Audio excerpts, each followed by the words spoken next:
আমাদের লাস্ট বিক্রিয়াটা হচ্ছে দহন বিক্রিয়া।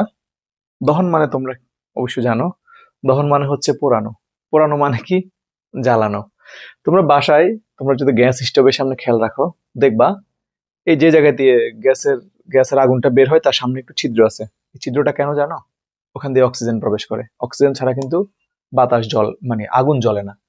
তো করে দিলেও আগুন নিভে যায়, আবার বাতাস বেশি দিলেও নিভে যায়, কিন্তু বাতাস না থাকলেও আগুন জ্বলে না।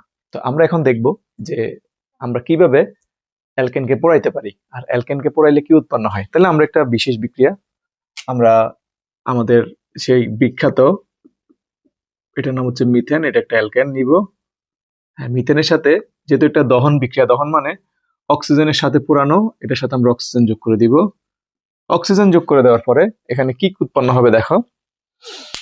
এখানে কার্বন ডাই অক্সাইড উৎপন্ন হবে, যেহেতু এখানে কার্বন আছে, কার্বন আছে, কার্বন ডাই অক্সাইড উৎপন্ন হবে। পাশাপাশি অক্সিজেন আছে, আর আমরা জানি অক্সিজেন আর হাইড্রোজেন থাকলে প্রায়ই পানি উৎপন্ন হয়। ঠিক আছে? তো মিথেনকে অক্সিজেনের সাথে পোড়াইলে কার্বন ডাই অক্সাইড আর পানি উৎপন্ন হয়। এটা কিন্তু শেষ না, পাশাপাশি প্রচুর তাপ শক্তি উৎপন্ন হয়। কি উৎপন্ন হয়? তাপ শক্তি। এই তাপ শক্তি দিয়ে কিন্তু আমরা রান্না করি। কি করি? আমরা রান্না করি। তাইলে আমরা যখন এই গ্যাসে রান্না করি না, এটা কিন্তু মিথেন গ্যাস। আমরা মিথেন গ্যাসকে পোড়াই অক্সিজেনের উপস্থিতিতে। এখন এখানে একটা কোশ্চেন করে অনেক সময় যে পাত্রের নিচে রান্না করার পরে পাত্রের নিচে কালি হয় কেন?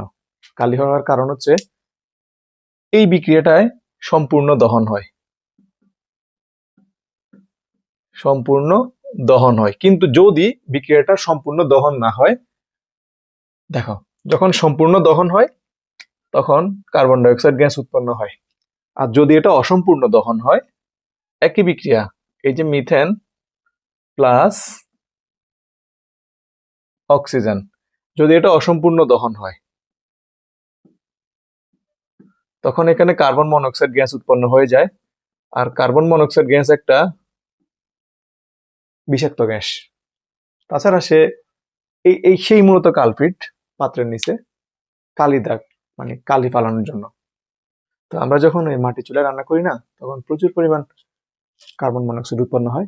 আবার পাশাপাশি দেখবা কয়লার এমনি একটা কালি আছে, ওই ওই হিসেবে জমে। কিন্তু আমরা যখন শহরে যখন রান্না করি, আমাদের কালিটা খুব ধীরে যুক্ত হয়, কারণ সম্পূর্ণ মানে দহনটা হয়। তাহলে পাত্রের নিচে কালি জমে, সম্পূর্ণ দহন। পাত্রের নিচে কালি জমবে অসম্পূর্ণ দহনে, কারণ তখন কার্বন মনোক্সাইড উৎপন্ন হয়। এটার নাম কার্বন,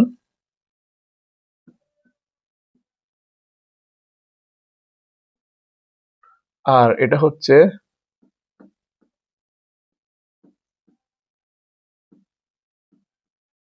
কার্বন ডাই অক্সাইড। আর বিক্রিয়ার সমতা যদি আমরা করি, দেখো, কার্বন, হাইড্রোজেন 4টা, হাইড্রোজেন 2টা, অক্সিজেন 2টা, অক্সিজেন 3টা। তাহলে আমরা একটা ধরা শুরু করি। এখানে আছে হাইড্রোজেন 4টা, এখানে আছে হাইড্রোজেন 2টা। তাহলে আমরা তার আগে 2 দিয়ে দিলাম। তাহলে আমাদের হাইড্রোজেন মিলে গেল, হাইড্রোজেন 4টা হয়ে গেল। কিন্তু অক্সিজেন এখানে আছে 2টা, এখানে আছে 2টা। অক্সিজেন আছে কয়টা? 4টা। এই পাশে অক্সিজেন কয়টা আছে? 2টা। তাহলে আমরা এখানে 2 দিয়ে দিলে এটা হয়ে গেল। ঠিক আছে? এটা হচ্ছে আমাদের অ্যালকেন। তো আমি কিছু মোটিভেশনাল কথা বলি। তোমরা একটা কাজ করো, যে তোমরা বলবা যে ভাইয়া জৈব যৌগ যত পড়ি এগুলো মাথায় থাকে না, এত এত বিক্রিয়া, এত হাজার হাজার বিক্রিয়া কিভাবে মাথায় রাখবো? দেখো, আমি বলি, তুমি এখন আমার ক্লাসটা বন্ধ করো। আমি তোমাকে বলি যে তুমি 1 মিনিট তোমার হাতে টাইম, তুমি তোমার মাথায় তোমার আত্মীয় স্বজন ছাড়া, মানে ব্লাড রিলেটিভ ছাড়া, তুমি 10 জন মানুষের নাম লিখবা। তুমি লিখো, টাইম স্টার্ট। ধরে নিলাম তুমি লিখে ফেলছো। তাহলে তুমি দেখো তুমি কাদের নাম লিখছো। দেখবে যে তারা তোমার রিলেটিভ না, কিন্তু তুমি এমন কারো নাম লিখছো যাদের সাথে তুমি বারবার দেখা করছো, বারবার তোমার সাথে কথা হয়েছে, কমিউনিকেশন হয়েছে, ঘোরা হয়েছে, আড্ডা হয়েছে, যার পিছনে তুমি সময় দিছো বা সে তোমার পিছনে সময় দিছে। তো তুমি যার পিছনে সময় দিছো কিংবা যার সাথে তোমার কথা হয়েছে, দেখা হয়েছে বারবার, তার নামটা তোমার প্রথমে মাথায় আসছে না? একইভাবে তুমি যদি এটা একবার পরে মনে করো যে ভাইয়া এটা আমি আজীবনের জন্য মাথায় রেখে দিবো, ইটস নট পসিবল। কেন? কারণ তুমি ওর সাথে বারবার দেখা করো, বারবার মিট করো, বারবার দেখো, দেখবে সে তোমার মাথায় ঘুরবে, ওই বেস্ট ফ্রেন্ডের মতো। ঠিক আছে? সো এটা আমি আসলে প্রথম শুরু করলাম। আমার ক্লাসগুলো লং হবে। আমি আসলে শুধুমাত্র যারা পড়তে চায় তাদের জন্যই শর্টকাট। আমি আসলে যতটুকু আমার পক্ষে পসিবল আমি ততটুকুই দিচ্ছি।